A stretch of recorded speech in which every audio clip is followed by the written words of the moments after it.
Você já parou para imaginar como era viver no Brasil há 100 anos atrás? Qual era a moeda? E a capital, hein? As músicas mais ouvidas? Quais roupas eram usadas? Enfim, são infinitas perguntas que hoje serão respondidas aqui no canal. Então se prepare, porque o vídeo de hoje vai surpreender você.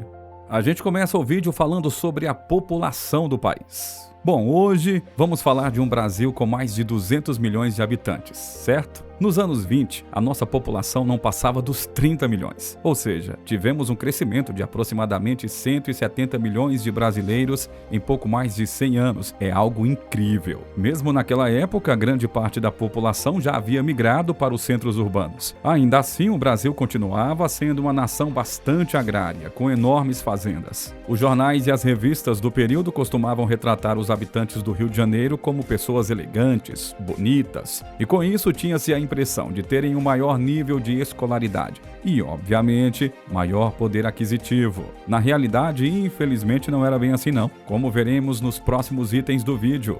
Educação. Como era a educação? Uma pesquisa do IBGE de 2019 estima que a taxa de analfabetismo no Brasil, em pessoas com mais de 15 anos, está entre 6,6% da população. Quando falamos do cenário educacional do Brasil há um século, o número de analfabetos era muito maior, obviamente atingindo uma taxa de 80% da população da época. Nos anos 20, inclusive, era comum que muitas pessoas não soubessem nem mesmo escrever seu próprio nome. As operações matemáticas também eram bem complexas para a maior parte da população, e o sistema de educação pública ainda não era organizado. Então, o acesso aos estudos era bem limitado, viu? Obviamente, toda essa precariedade acabava contribuindo muito para uma desigualdade social crescente e gritante, muito maior do que a que temos atualmente no território nacional. Foi a partir dessa época que a população passou a clamar por mudanças na sociedade brasileira, principalmente para que o governo olhasse com mais atenção para o sistema educacional do país. As escolas nos grandes centros do país, como no Rio de Janeiro ou em São Paulo, as turmas eram divididas entre meninas e meninos. Outra curiosidade da época era o uso da palmatória, ou seja, se o aluno errasse algo perguntado pela professora ou desobedecesse à figura da educadora,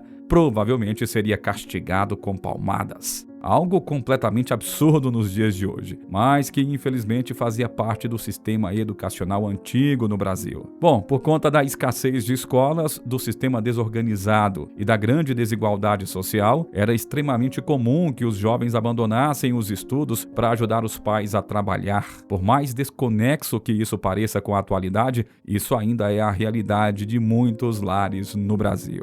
Mesmo com todos esses empecilhos, foi em 1920 que tivemos o surgimento da primeira universidade do país, no caso, a Universidade Federal do Rio de Janeiro. A instituição funciona até hoje. Política. Como estava o cenário político? Falar sobre o cenário político do Brasil no início da década de 1920 não é fácil, não. Existiam muitas peculiaridades. O final do ano de 1922 marcou a eleição do 12º presidente do Brasil, no caso, Arthur Bernardes. Arthur governou o Brasil durante o período da República Velha, também tendo feito parte da política do café com leite, variando presidentes entre São Paulo, grande produtor de café, e Minas Gerais, forte na produção de leite, inclusive sendo do estado mineiro. O seu governo durou de 1922 a 1926, sucedendo Epitácio Pessoa, paraibano, que havia rompido com o sistema político do café com leite. Arthur concorreu com Nilo Peçanha, o primeiro apoiado pelas oligarquias paulistas e mineiras,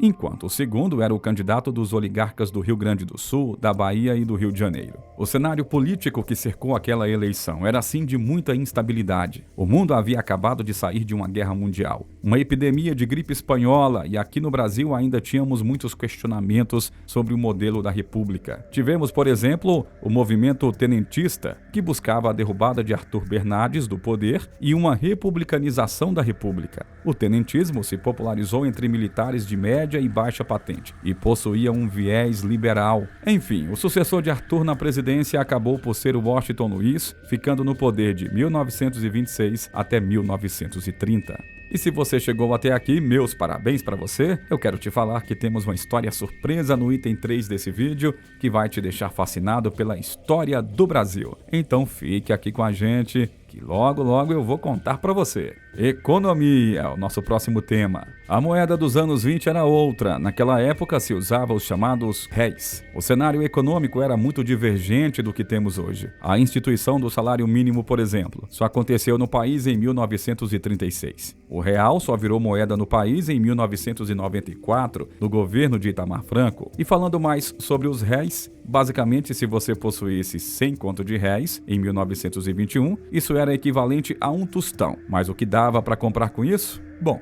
não muito mais do que um cacho de bananas ou 6 balas de coco. Se você tivesse 2.000 réis, por exemplo, só se comprava uma galinha ou 2 dúzias de ovos. Que coisa, hein?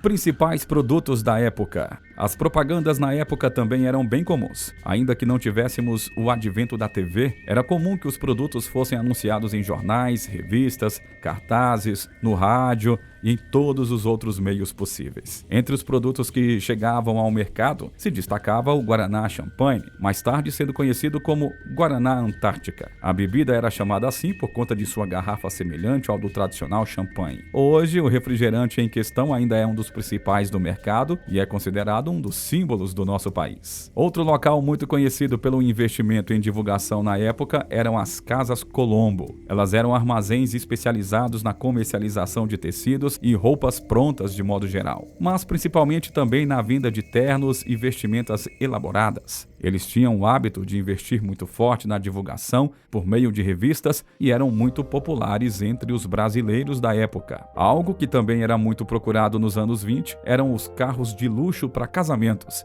excursões e passeios. Até por estarmos falando do período de montagem dos primeiros carros aqui no Brasil, acaba fazendo bastante sentido, né? E antes de seguirmos em frente, quero ter certeza de que você está conosco até aqui. Comente as palavras Vai Brasil! É rapidinho, e assim você ajuda no alcance do nosso vídeo. E ainda poderá ser fixado nos comentários, demonstrando a sua presença por aqui. Vai lá, comente Vai Brasil! Agora a gente fala sobre os grandes eventos nacionais. Em 1922, o Brasil recebeu a visita do então rei Alberto, que foi justamente o primeiro da Bélgica. O interessante é que Alberto dispensou todo o protocolo real, decidindo agir como uma pessoa comum aqui no Brasil. Algo que chamou muito a atenção na época foi o fato do rei ter ido tomar banho nas águas da praia de Copacabana, servindo inclusive de inspiração para diversas músicas. A mais conhecida delas era chamada de Protocolo. Nela dizia: o rei Alberto, ao pisar nesse solo, mandou às favas o protocolo. Conquistou logo com feliz maestria dos brasileiros a simpatia. Um outro fenômeno que parou o país na época foi a grande ressaca do mar, sendo noticiada por diversas revistas e jornais. O mar acabou devorando uma grande parte dos objetos e das barreiras que haviam sido colocadas no local. Realmente foi um momento de muito temor no Rio de Janeiro. Já em São Paulo, na parte de baixo do viaduto Santa Efigênia, os mercadinhos eram considerados as grandes sensações do país. O jornal Folha da Noite, um dos principais da nação naquele momento, comemorava no dia 25 de maio de 1921 o grande aumento do preço do café brasileiro em diversos países. Vale lembrar também que esse era o nosso principal produto para exportação naquele período. Mídia. Bom, falando sobre mídia, na década de 20, a TV ainda não tinha chegado no país. Só viria ao Brasil em 1950 através da TV Tupi. O rádio era usado de fato, mas ainda era inacessível para boa parte da população. Mas então fica a pergunta: como que as pessoas se informavam, hein? Bom, os maiores veículos de notícias da época eram os jornais e as revistas impressas. Os jornais Estado de São Paulo e Diário do Rio de Janeiro eram os grandes destaques. As revistas femininas também possuíam grande circulação, sendo lançadas aos montes. Elas geralmente tinham a missão de buscar a emancipação das mulheres e mantê-las na cultura católica tradicional. Os destaques eram os modelos de vestidos e os menus com receitas para que elas agradassem os seus maridos. Todas fazendo um grande sucesso com as moças e senhoras casadas da época. E a nossa capital, Brasília, ainda não existia? Pois é, hoje é quase inimaginável enxergarmos uma capital fora de Brasília, né? Mas o projeto de uma capital no centro do país só foi nascer na década de 60, com o projeto urbanístico de Lúcio Costa e arquitetônico de Oscar Niemeyer. Para efeitos de comparação, a demarcação do território, que mais tarde seria Brasília, só foi acontecer em 1956, sob o governo do presidente Juscelino Kubitschek. Então, qual era a capital do Brasil há 100 anos atrás? Era no Rio de Janeiro. A Cidade Maravilhosa foi considerada a capital brasileira do ano de 1763 até 1960, quando finalmente foi substituída por Brasília. A moda. A moda brasileira era inspirada na moda europeia, seguindo principalmente os padrões franceses. Por isso tivemos o surgimento da figura da melindrosa, com saias mais curtas, a abolição do espartilho e também teve a adoção do cabelo Chanel. Por conta do clima tropical presente aqui no país, os brasileiros acabaram aceitando muito bem essa moda de vestidos tubulares e bem curtos, com seus braços à mostra. Nas praias do Rio de Janeiro, por exemplo, as moças conseguiam usar esse tipo de roupa, mas já era considerada muito ousada para a época. De fato, foi um período de mudanças consideráveis nesse sentido, viu? E se você fosse um rapaz, então, a vestimenta padrão era um terno comportado ou uma camisa social, independente do horário. Algo bem contraditório, especialmente quando pensamos no clima do Brasil, é ou não é? Quais as músicas de sucesso no período? Bom, para ouvir as músicas da época, os brasileiros só podiam fazê-los através das rádios e vitrolas. Foi na década de 20, por exemplo, que surgiu o samba como conhecemos hoje, e rapidamente o estilo se tornou um dos símbolos do país. Era também muito comum ouvir músicas que retratassem o cotidiano do brasileiro no período. As vozes de Noel Rosa e Lamartine Babo eram extremamente reconhecidas e exaltadas. Outros músicos como, por exemplo, Mário Reis, Francisco Alves, Baiano e vários outros nomes eram muito populares entre os brasileiros. De fato, estamos falando de uma época de elevados padrões de arranjos e orquestração para nossa música. É claro, ainda sem os recursos de hoje, né? Ah, e o carnaval, hein? Como era o carnaval na época? As festividades de carnaval já eram tradicionais no Brasil na época. Já tínhamos marchinhas, blocos, cordões e até alguns carros alegóricos. Ainda não existiam as escolas de samba, mas as mulheres já começavam a desfilar de forma mais livre nas festas de carnaval, usando roupas que mostravam a barriga e até as coxas, algo muito incomum para a época. Outra característica presente nos carnavais do período era a utilização do lança-perfume. Era comum a utilização das garrafinhas da droga naquele período, sendo vendido nas farmácias ou lojas e, inclusive, produzido tranquilamente pelas indústrias do país. Podemos dizer então que o Carnaval de 1921 foi um dos mais animados do Brasil, principalmente porque a pandemia de gripe espanhola havia sido controlada no mundo, então as festividades foram ainda maiores. Já que eu falei de pandemia há pouco, e a saúde, hein? Como era a saúde do país há 100 anos atrás? Como eu falei no item anterior, a gripe espanhola havia acabado de ser controlada. A doença atingiu boa parte do país pelo final de 1918 e até o início da década de 20. Estima-se que a epidemia tenha causado entre 35 e 300 mil mortes no Brasil.